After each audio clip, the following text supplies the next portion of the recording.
The question is that this bill be now read a second time, and I'll call the member for Fairfax.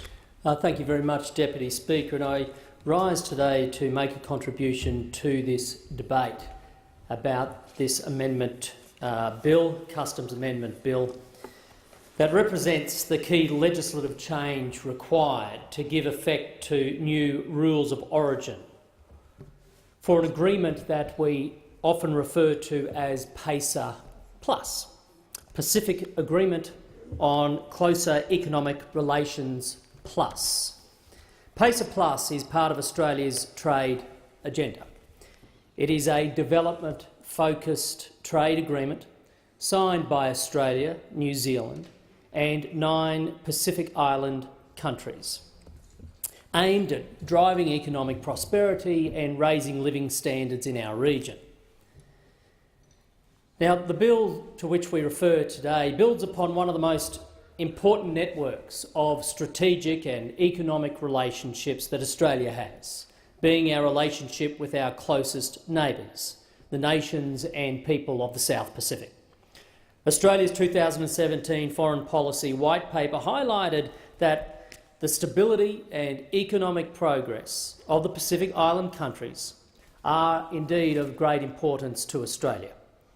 Our Pacific neighbours are almost exclusively relatively small nations, at least in terms of population and land area, especially when compared with the vast tracts of the great ocean that surrounds them.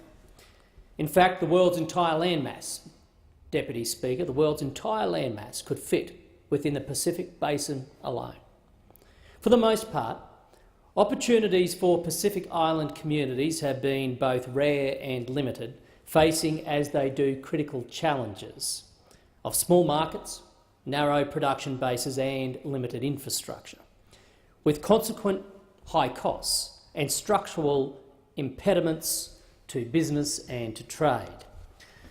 Subsistence farming and a sprinkling of cash crops, plus the sale of fishing rights, in some places tourism, and commonly remittances from workers who spend time in one or another of the larger, more developed countries on the Pacific Rim are all mainstays of what by our standards, indeed by any standards, are small, remote economies with rather limited options. In almost every way, it is remarkable, a remarkable set of circumstances, really, that they are having to deal with on a daily basis. A set of circumstances that we, together with our South Pacific neighbours, are now responding to, in part, through the instrument of this bill. Let's take a quick look at some of these island nations, Deputy Speaker. The 270,000 or so people of Vanuatu, for example, are spread across an 83-island archipelago that's 1,000 kilometres long. Meanwhile, Samoa has a population of about 196,000 people and, compared to many of its neighbours, enjoys one of the healthiest export economies in the region. We imported around $31 million worth of goods from Tonga in 2017, but even there, only about 22% of their population are enjoying any form of employment. So, Deputy Speaker, the relationship that these small Pacific nations have with larger countries of the Pacific Rim is enormously important to them, and indeed important to Australia, along with New Zealand, as crucial parts of that network of supportive relationships, as is also, I must say, the United States.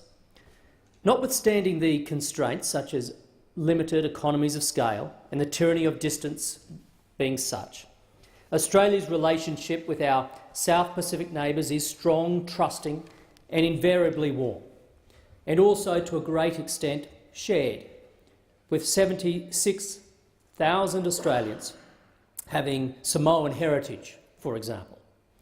There are similar communities of Pacific Islander heritage right across the wider Australian community, including approximately 26,000 Australians with Tongan ancestry. Australia has become a strong education, employment and really an opportunity magnet, if you like, Deputy Speaker, for many countries across the South Pacific. Now, these are people who seek to live more expansively, wishing to overcome some of the limitations of their own home economies and services, and who, in many cases, directly support wider families still living in isolated island communities.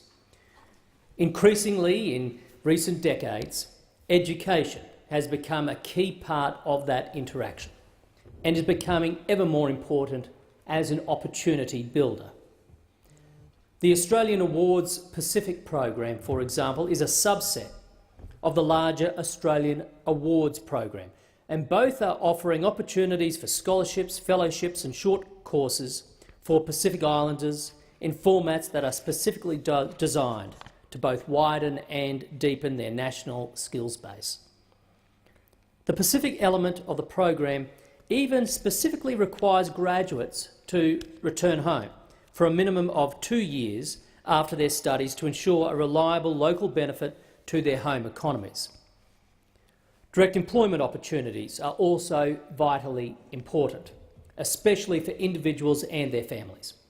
The seasonal workers program we run has provided 17,000 jobs across the Pacific Islands and has been strongly endorsed by the World Bank for the positive impacts that it is having. It found that the average amount of cash taken home by seasonal workers since 2012, after about 6 months' work, has been around $9,000. This is clearly a big deal and a significant source of income for island communities, where per capita GDP is typically far less than that and means a lot in relation to educational opportunities for young islanders, who often invest that capital to start small businesses and to develop local infrastructure, including housing. Deputy Speaker, the implementation of PACER Plus, made possible in part by the passing of this bill, will also deliver modest economic and commercial benefits to Australia, commensurate with the size of participating Pacific Islander country economies. And in particular, Australian producers of goods, suppliers of services and investors will benefit from more liberal and secure market access in the Pacific. By promoting growth and development and strengthening reform processes in the Pacific, PACER Plus will expand commercial opportunities for Australian companies in the region. Pacific Island countries will have eliminated tariffs on the vast majority, 91.5% of their tariff lines covering the bulk being 88.5% of Australia's exports. A total value of $360 million based on 2016 data when PACER Plus is finally implemented. PACER Plus will deliver early gains for Australian exporters. For example, Cook Islands, Samoa, Tonga will provide early tariff reductions or tariff-free access for a range of Australian exports, including beef, sheep, meat, poultry meat and dairy products. Over time, all Pacific Island countries will provide more liberal market access to all major groups of products over time. Australia's largest services exports to the Pacific are tourism and travel services, transport services, and financial services, including insurance. Pacific Island countries that are signatories to this agreement have made commitments in each of these sectors, many for the first time. Australian service suppliers will benefit for the first time from commitments provided by non-WTO members, such as Cook Islands, Kiribati, Nauru and Tuvalu. Most favoured nation, MFN provisions in the agreement will help safeguard market access for Australian producers of goods, suppliers of services and investors, in the event that Pacific Island parties apply more favourable treatment for the producers, suppliers and investors of non-parties, such as under free trade agreements. The measures the government is adopting in this bill and the related bill on the customs tariff amendment provide duty-free access according to new rules of origin inserted into the Customs Act of 1901 on imports from South Pacific nations who are parties to the Pacific Agreement on Closer Economic Relations Plus. Now, this was tabled in Parliament on the 29th of November last year and has recently been recommended for ratification by the Joint Standing Committee on Treaties. This initiative not only reflects Australia's wider commitment to global free trade and the aforementioned imperative of helping to drive opportunity and sustainability among our Pacific neighbours, but it will also create additional growth opportunities for Australian businesses.